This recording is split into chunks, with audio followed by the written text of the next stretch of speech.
আগামী 9 এপ্রিল নরেন্দ্র মোদীর সিউড়ি জনসভাকে ঘিরে জোর প্রস্তুতি শুরু হয়েছে। তার আগে এসপিজি টিমকে সঙ্গে নিয়ে বীরভূম জেলার বিজেপি নেতৃত্ব এবং সিউড়ি বিধানসভার বিজেপি প্রার্থী জগন্নাথ চট্টোপাধ্যায় গোটা সভাস্থল এলাকা পরিদর্শন করেন।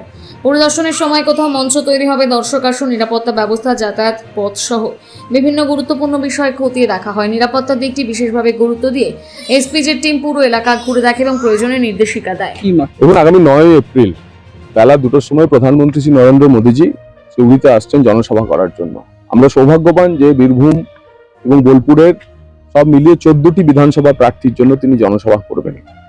সিউড়ির মাটিতে প্রধানমন্ত্রীর এই মহা সমাবেশের জন্য আমরা প্রত্যেকটি মানুষকে আহ্বান জানাচ্ছি যে আপনারা আসুন। আজকে এসপিজি টিম সিউড়ি শহরে পৌঁছেছে এবং তার সঙ্গে জেলা পুলিশ এবং আমরা অর্গানাইজার পার্টির তরফ থেকে আমরা কোঅর্ডিনেশন মিটিং করলাম, জায়গা দেখলাম। প্রাথমিকভাবে কালকে এটা নিয়ে তার বিস্তারিত মিটিং হবে এবং তারপরে চূড়ান্ত সিদ্ধান্ত হবে কোথায় হেলিকপ্টার নামবে, কোথায় কোন ময়দানে মিটিং হবে ইত্যাদি। তো আমরা আশাবাদী এই মিটিং ঐতিহাসিক হতে চলেছে।